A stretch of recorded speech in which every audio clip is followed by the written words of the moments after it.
Welcome to The World Today. I'm Waqas Majeed. Today we're talking about the Indian Prime Minister Narendra Modi congratulating our Prime Minister in waiting, Mr. Imran Khan, on his election victory. We'll be talking about that. And our second topic is also concerning India and unfortunate news emanating from there, where anti-Muslim legislation is coming into effect, which effectively strips 4 million citizens of their citizenship in Assam. We'll also talk about that in detail, that why is it that with India it's always one step forward and two steps back, but that seems to be the situation that we're faced with.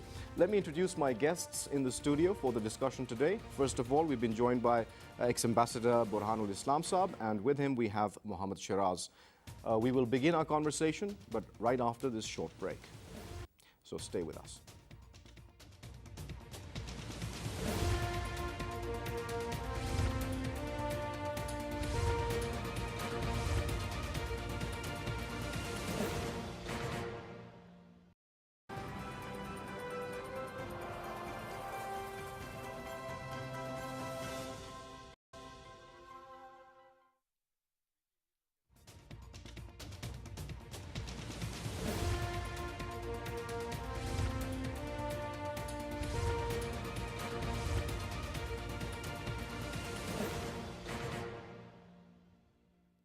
Welcome back after the break, and now let's begin our conversation. First of all, the Indian Prime Minister has congratulated Mr. Imran Khan.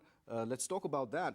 Burhan Saab, in your opinion, it took 4 days for the Indian Premier to call up Mr. Imran Khan. Is that a normal thing, sir, or do you think that it should have happened earlier?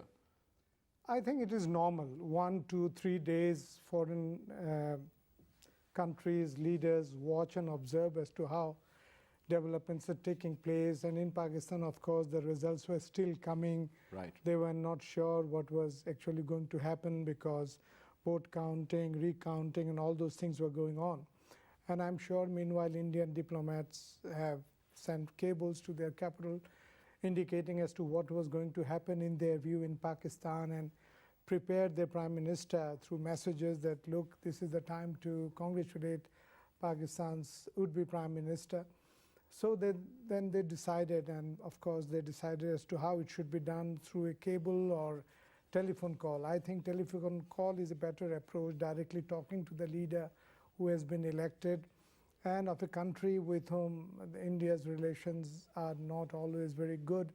But I think Imran's message on the television was excellent, superb. That has emanated this, and a right approach by the Indian side to express positive sentiments that they want to, there's a need to develop friendly relations. Yes, so let's come to that. Let's come to we go beyond the felicitation and talk about what was actually said. Mr. Modi said that we are ready to enter a new era of relations with Pakistan. Now, this is an interesting statement, sir, because we also see that a lot of the statements on this level are repeated. Do you think that they carry much weight now that the Indian Prime Minister has said that they want to start an era of new relations with Pakistan, or is it the same rhetoric we heard earlier on as well? Normally, you would think it's normal routine statement that we have to start or a new era. One doesn't know what is there inside and what must be in the mind of the Indian Prime Minister. But you must remember that these two leaders met last year during Imran Khan's visit there. Imran Khan, at that time I recall, he wanted to find out as to the mind of the Mr. Modi and his economic plans presently and also in the past in his when he was in charge of the state. So they have, I think, then also they developed a good rapport, taking the whole delegation of his party, talking in greater details. So new era of relationship between the two countries means he wants to possibly see a turnaround in the relationship. Because we've seen recently in the past year or even more than that, there has been so many violations on the line of control and other sectors of the working boundary as well. So can we expect the Indians to now show some restraint and let Pakistan's new government set its feet on the ground solidly and begin to do the work that needs to be done? I think it is possible.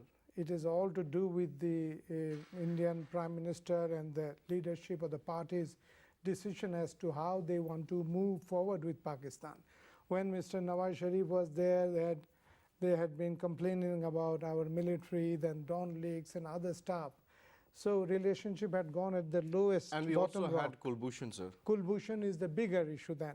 So all these things complicated the relationship. Now that he says we want to see a new chapter, new beginning, I think Imran also wants to say, in his statement also he said, yes, sir, that we are at square one when it comes to the relationship. So it is time to build relations. I think it is realization on both sides.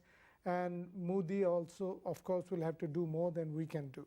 Absolutely, From our side, we were always keen, but India was the issue. India was blocking everything. Again, when we come to the rhetoric, sir, I would like to get Sheraz's opinion. Sheraz, Mr. Modi has also said that both countries should adopt a joint strategy for progress in bilateral ties, and that was also something that Mr. Modi had said earlier, that we should fight poverty together. That was the message that he gave to the previous government. But do you think there's any difference in the message that was coming earlier and now this message that is coming to the new government in Pakistan, that we need to adopt a joint strategy for progress in bilateral ties? That's very heartwarming to hear him say that. But as far as practical steps being taken in order to achieve this, are we going to be seeing anything practical?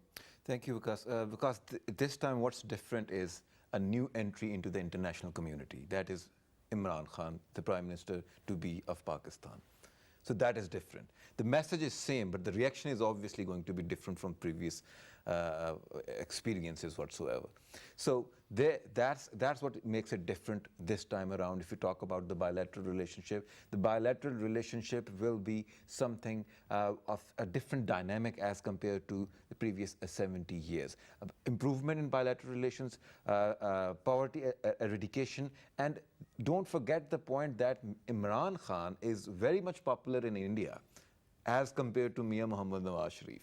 Absolutely, he has a huge fan following in India. Cricket itself is the heartbeat of the Indian community as it is for us. Absolutely. So I think that is where the difference is. So it is not going to be easy for Mr. Modi to malign Imran Khan once he's the Prime Minister in his own constituency. Even though we've seen that prior to his victory, or even just after his victory, the Indian media went crazy against Imran Khan, and there was a lot of negative rhetoric emanating from the Indian media. And there was a U-turn within the Indian media as well afterwards, straight away. Right. Okay, that Imran Khan is the man who started from nothing, and now once he decides something, he has done it, and he can do it. So he can do it is obviously can also be related to the improvement of bilateral relationship. And we cannot forget the fact that at the moment, Indian government is at the corner of another decision making, election year,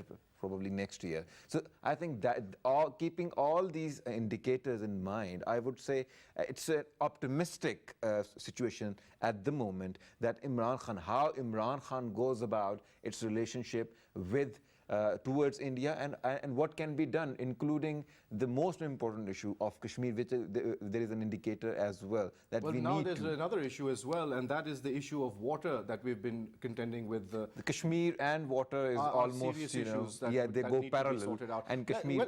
Mr. Khan has said that the solution to conflicts should be found through dialogue. Instead of answers to conflicts, wars and bloodbath give birth to tragedies, according to the PTI chief.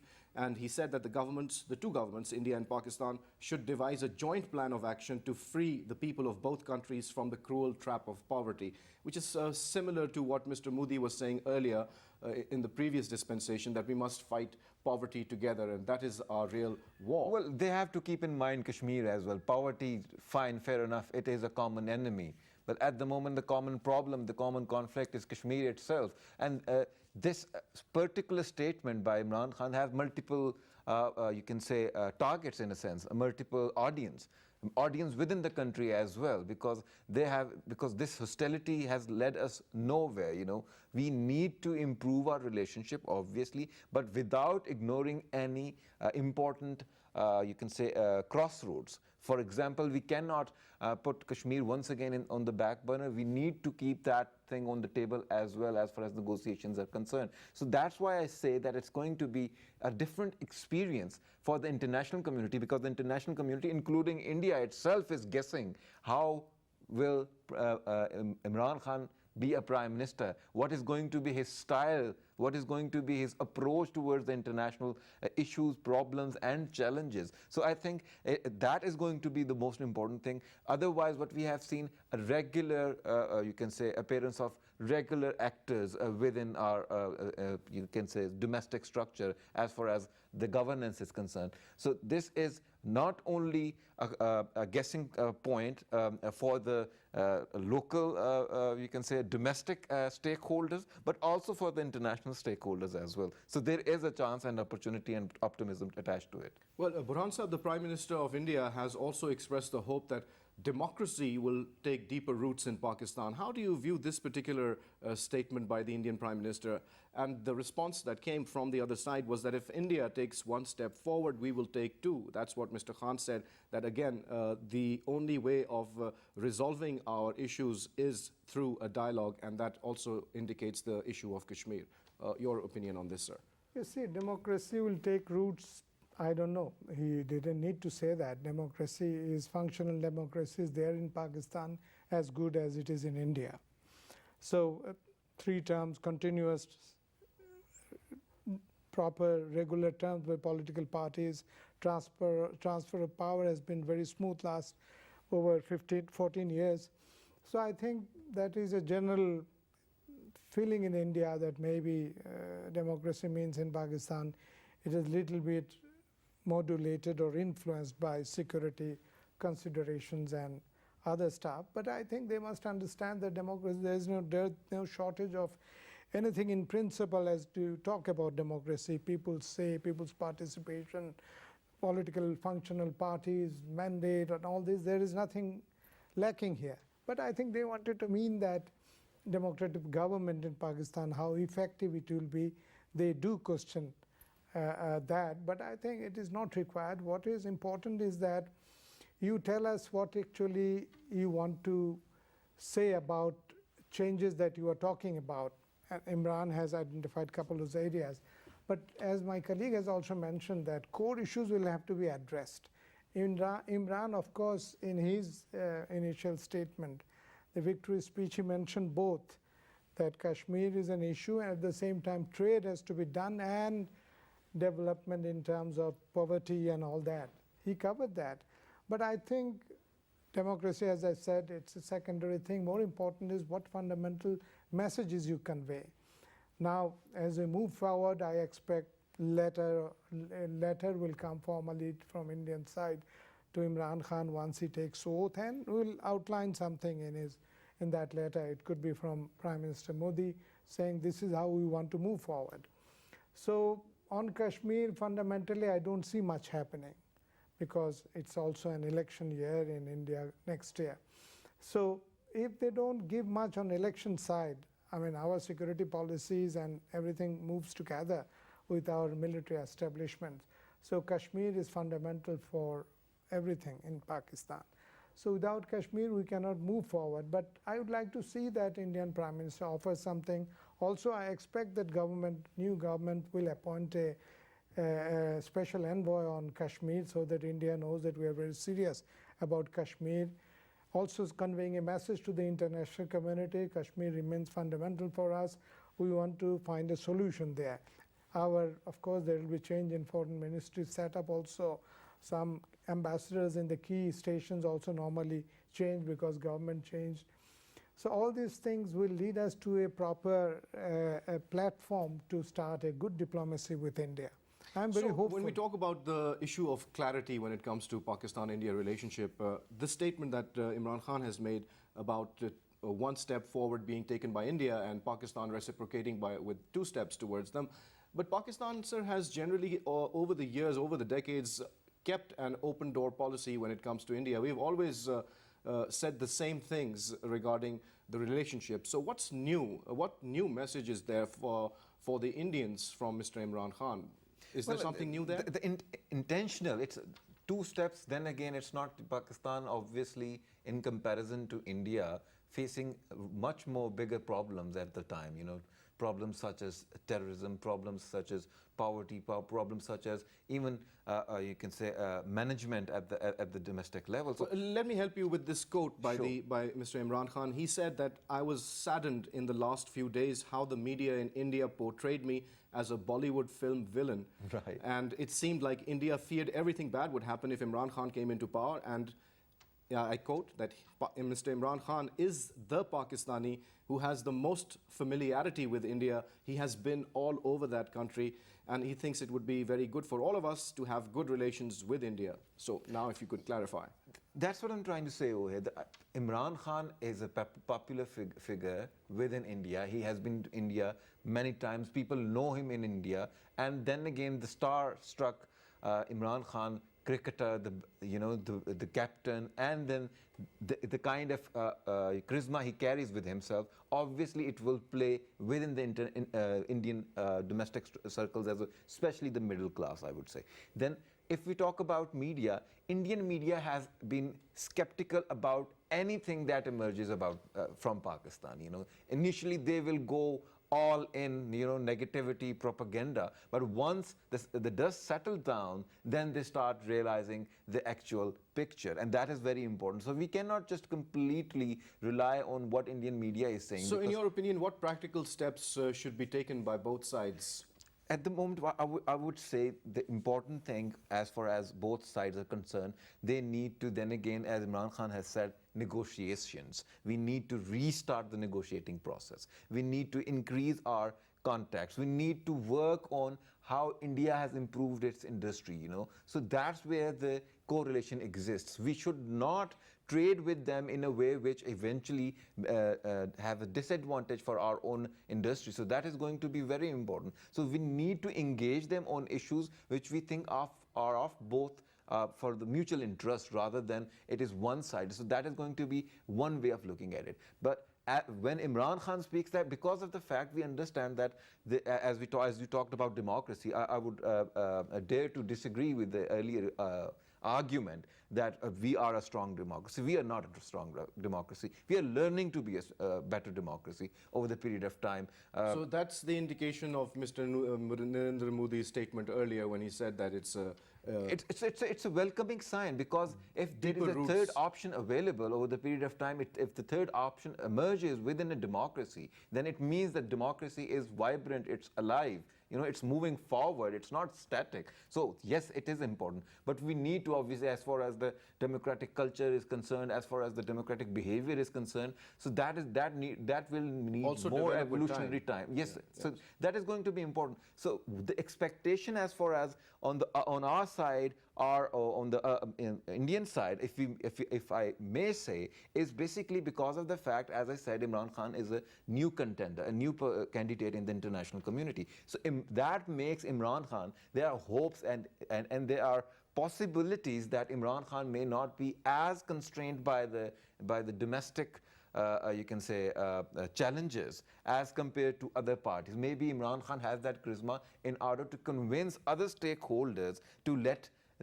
negotiations, let peace be given a chance, and not at the cost of any major you can say interest, including Kashmir. So I think that that trust which Imran Khan has developed over the period of time within the Pakistani stakeholders, and then again the expectations and the optimism, as you say, the Dutch, I would say that not the Dutch courage, but the Dutch optimism in a way. So the earlier optimism that is assigned to Mr. Imran Khan and his governance in the upcoming days and years. Well, one last statement, sir, that I'd like your comment on, and that is where Mr. Khan has said that we are at square one right now with India. And if India's leadership is ready, we are also ready to take or improve our ties with India. And he said that he says this with conviction, and it is the most important thing for the subcontinent, for both India and Pakistan, to follow a course of friendship rather than antagonism. How do you view this particular statement, sir? And do you think that there's any hope that that may happen? It's a very positive statement, of course. He wants to say that if India is ready, we are ready. So there is a stalemate now. We want to move forward. So it has to be I mean, from India's side, it should be clear whether they are ready or not. Imran Khan wants to say that Pakistan always ready, and if they take one step, we are ready to take two. Means that, I mean, things can move forward only if India is prepared for it. And I think Imran Khan is very clear that it has to be a signal which should be positive from Indian side when we can move forward. If they say that let's go move forward, So, we but it have a puts the vision. entire onus of movement on India. So, That's true. So that has nothing has changed in that perspective at That all. way it is not. It has to So come the from onus India. is on India. We all know the tension raised in Kashmir, the killing, the border crossing, as you were mentioning. Yes, sir. All those things were from Indian side. Yes, sir. To start means it has to be from India, just to first to stop those things, then talk about peace and dialogue and all those things. It has to come from India. Absolutely, but unfortunately what we are seeing that is now emanating from India is not very positive or not very good, because latest news is that anti-Muslim legislation has now taken effect and has stripped the citizenship from 4 million mainly Muslim people who were resident in India. Now this particular draft register of citizens, which was published on Monday, sir, includes those people who can prove that they were living in India before 1971. And that is, of course, when the Bangladesh debacle took place. How do you view this particular development, sir, within the Indian polity, and how is this going to affect Mr. Narendra Modi's hopes for the next election? Or do you think it is basically an election gimmick, and that's what it's really all about? Basically, election gimmick, anti-Muslim slogan and policies on which in the present government thrives. So this was under process for some time, this legislation and all that. As you mentioned, in 1971, a lot of people went to India. To my mind, most of them returned to Bangladesh because better future there, living within their own people with Muslims surrounding an environment. In India, living for Muslims is not easy. So those who went from Bangladesh, the Muslims, to my knowledge, most of them returned to India. And some who are maybe next generation and others didn't go. They want to prove that these people came. This is on one side, there's such rough negative policy towards Muslim. Isn't it a small kind of community. apartheid, sir? It is a part, as we have been condemning the Burmese government. It's a similar step taken by them. Absolutely. You have some people came 47 years ago, 1971, and they have been there if they were. Some may have gone back, and some may have lost documents to prove who they are. Maybe what happened, as you know, 75 years ago, Indian Hindus on both sides, went either to East Pakistan or to West Bengal at that time. So many came, crossed the border right and left. Now, their families possibly came from Calcutta years ago, and many went back, but they don't have proper documents to prove their forefathers were here or they lived here. Ultimately, 100 years ago, we were all together. Now, this is specifically targeting the Muslims is a negative tendency. It doesn't convey good message. Imran Khan must also listen to and understand this psychology in Indian politics. They thrive on anti-Muslim statement. So when they talk about Pakistan democracy, that, we know heart of heart they are anti-Muslim people. Well, it's Modi. not just anti-Muslim, sir. Overall, if you look at the plight of minorities in India, it is very deplorable. That is true. And that includes the Hindu Dalits, it includes Sikhs, it includes Christians, it includes Buddhists, all kinds of... Even women have become... and women also are a targeted they have even segment of become a society. minority over there. So Muslims are particularly But right now the target is, of course, on the Muslims. Bigger number. But we've also seen something similar that's happened in Israel, sir, where this Knesset had passed some kind of a making Palestinians second-class citizens. And there's a similarity that I see that the Indians are engaging in. Sheraz, would you like to comment on this similarity that we're seeing between what the Israelis are doing to the Palestinians in India and what the Indians are doing to the Muslims in India? I think they have been very much in close collaboration with each other when it comes to such kind of executions and such kind of policy measures are concerned. You know, Kashmir, if you talk about Kashmir, there is very much a similar kind of policy followed by India in Kashmir. There are many similarities. Many similarities, similar as compared to what Israel is doing over there. Of course, the core issue is different, but there are similarities. Because the purpose is to control the unrest. The purpose is to dominate the system. The purpose is to change the demography. So that is going to be important. So that's why what we see, what happened in Assam, because it makes it even more interesting, because those 4 million Muslims are the migrants from Bangladesh during the war, 1971 war. And at that time, India was very welcoming, and India was all in, you know, to make sure that that disaster takes place. And after 45, 50 years, well, in fact, Narendra Modi even tried to take credit for that debacle. exactly, and after 45, 50 years, all of a sudden, you are trying to exclude them out of the system. So I think that is going to be an issue at the international level between Bangladesh and India, obviously, and at the domestic level as well. Because I think they are making the same mistakes which some countries did during that era previously. So they are making the same policy mistakes. They are the Indian political structure, the Indian political system is more under BJP, has been more, you can say, Divisive.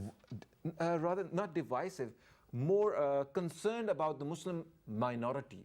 Because of the fact, because they know that that is the largest minority in India.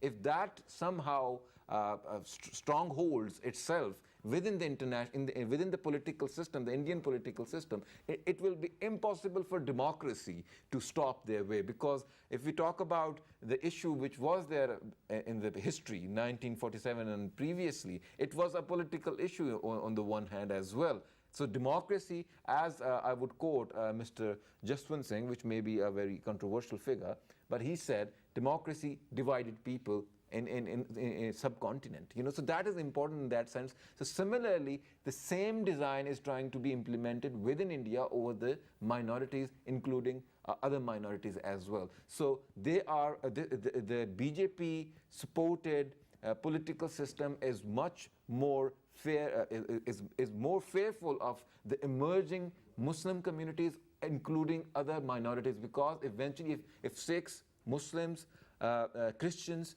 Dalits, so if they, under a pure democracy, if they join hands together, I don't think so. There's left a possibility that the existing BJP structure will sustain that change. That's a very interesting comment, and let's see if that's going to happen or not. But coming back to the Indian government's point of view, they said that no genuine Indian citizens need to worry, as there will be ample opportunities given to them to enlist their names in the final NRC.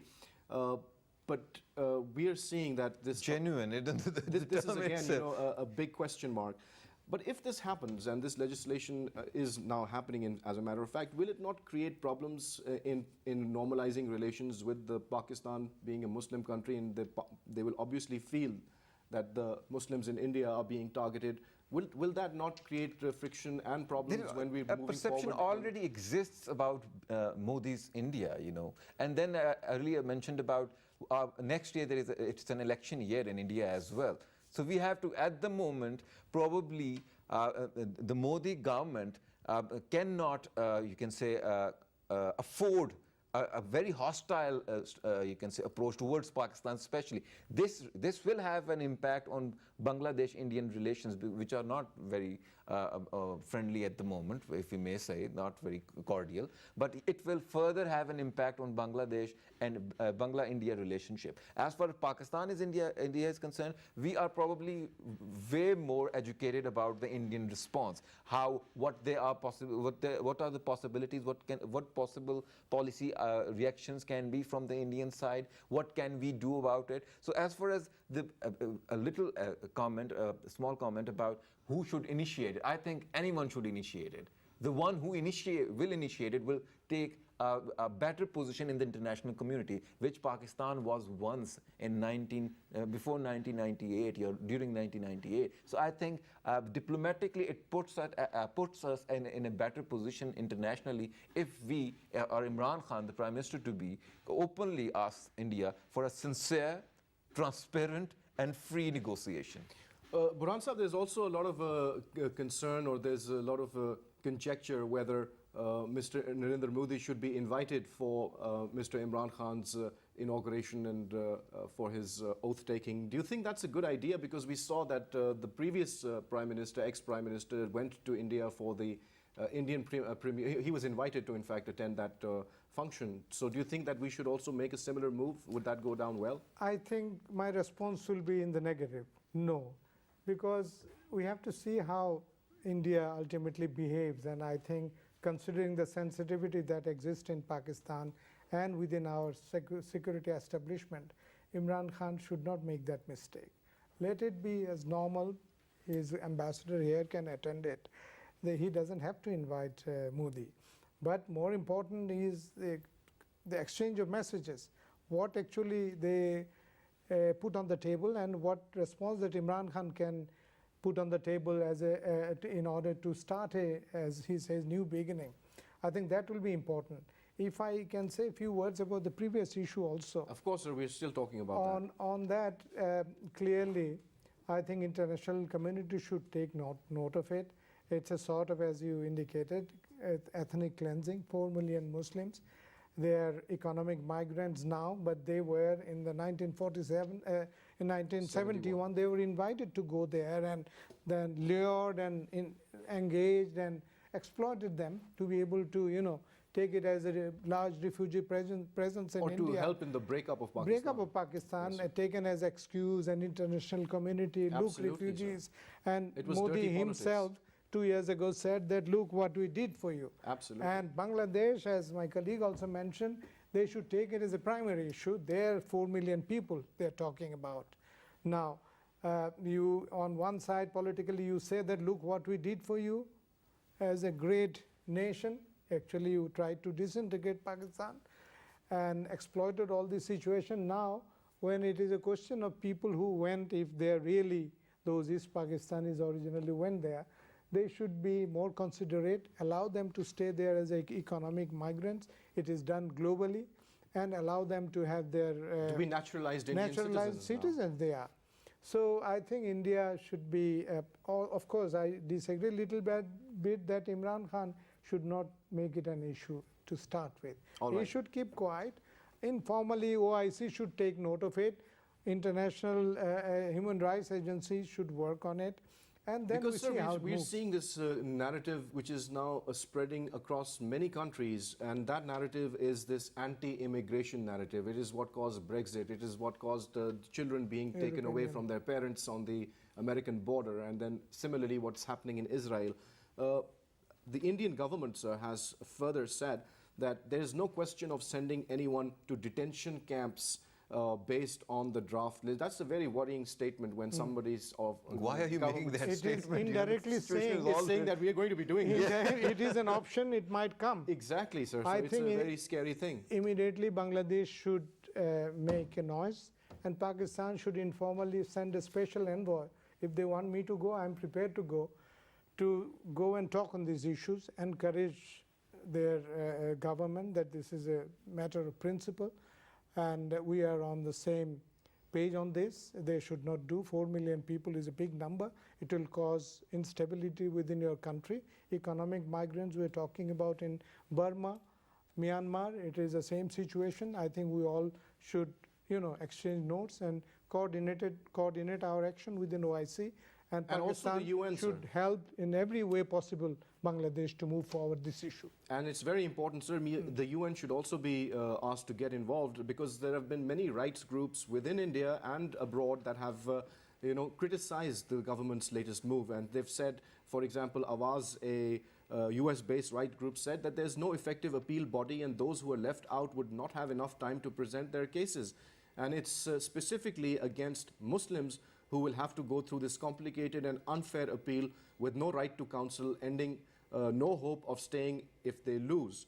And if you look at the history of what has happened previously as well, there were like 2,000 migrants who were butchered in a single day in Nelly in 1983. Many of them were children as well, and that is what we have already witnessed in Assam.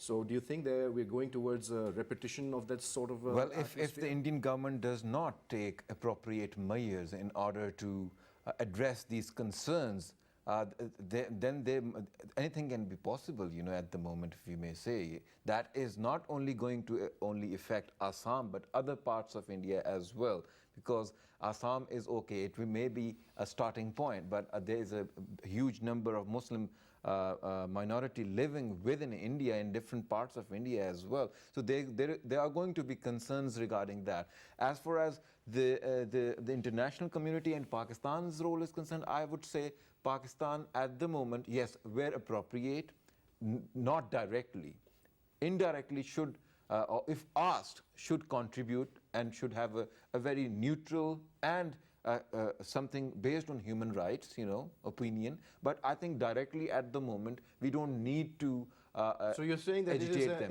an internal matter of India. That's what you're saying. At the moment, it's much bigger than that. It's it is bigger than that. It's a humanitarian issue. It is bigger than that. But at the moment, we are trying something. We have bigger problems in Kashmir. We have been, many lives have been lost over there in Kashmir. So we need to bring them on Kashmir, not to take us over there in Assam. We have to bring the Indian government and discuss us sincerely and clearly on Kashmir rather than anything else. So what could be the wisdom of such a move, and especially at such a time when it is a precarious time and when we're seeing this anti-immigrant sentiment that is sweeping across the world? One thing is that a good thing? The wave of international, you can say, political identity, which you have mentioned about Brexit and whatever is going on around in the world. At the moment, what we see is then again, it's the internal domestic politics of India and the election year. That is obviously playing on the cards that, okay, fine, if they stay here, what is the possibility of us winning the seats? So that is going to be an important. So Modi government wants to make sure that the next tenure is also being safeguarded by them by pleasing But wouldn't their that own be actually excluding or alienating the 4 million votes that might actually vote for the BJP? Now they're making sure that those 4 million people are not going to be able to vote at all. So either you make them part of it and take a chance, or you exclude them and take a chance. Yeah, so it doesn't sound. So I think it doesn't sound a good for the Indian proposition for those other, for the 4 Indian, million. Indian government, it is to exclude them and then take a chance, because we are already in a majority position.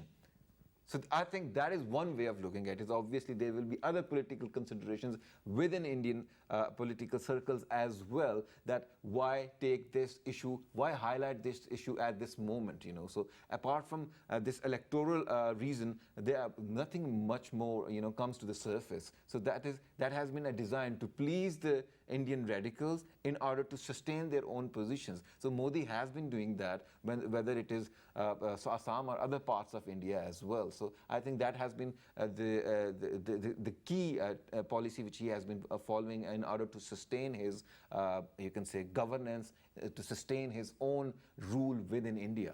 So do you think that that's the good strategy that the Modi government is pursuing in alienating its own citizens or making them, you know, non-citizens? How do you think that's going to play out for the BJP government in the coming elections? Maybe that's going to tilt the favor in terms of the secular parties such as the Congress. I do not know. It could go either way. Either way, but since he has got popular votes in the past on the basis of anti-Muslim stance and all that, so he might be thinking that it will help, but you never know. Electoral politics very complicated, as you have seen in Pakistan. I mean, so many issues, all the turn courts have been thrown out of the political arena. So you never know what happens in India. But I am somebody who dealt with that area. I can say that it's a God-sent opportunity also. Bangladesh was going a little euphoric about a lot of AIDS assistance programs of India last 20 years, 15 years, during the period of this lady, Sheikh Hasina. Now she knows that, you know, these are all politics. When it comes to hardcore issues, India is not your friend. That is what we have been telling last 48 years. that, look, don't trust them. They had political issue, they took advantage, and disintegrated Pakistan, broke up our country.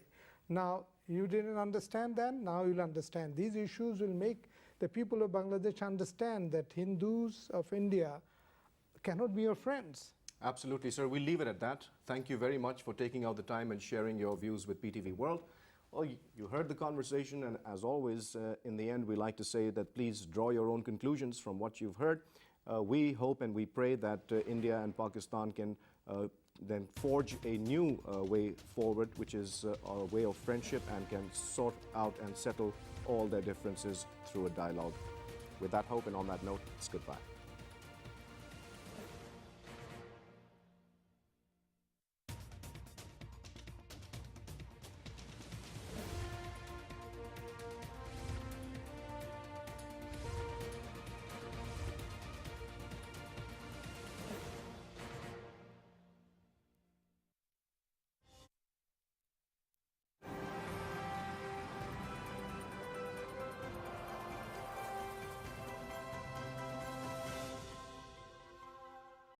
Months, and I haven't seen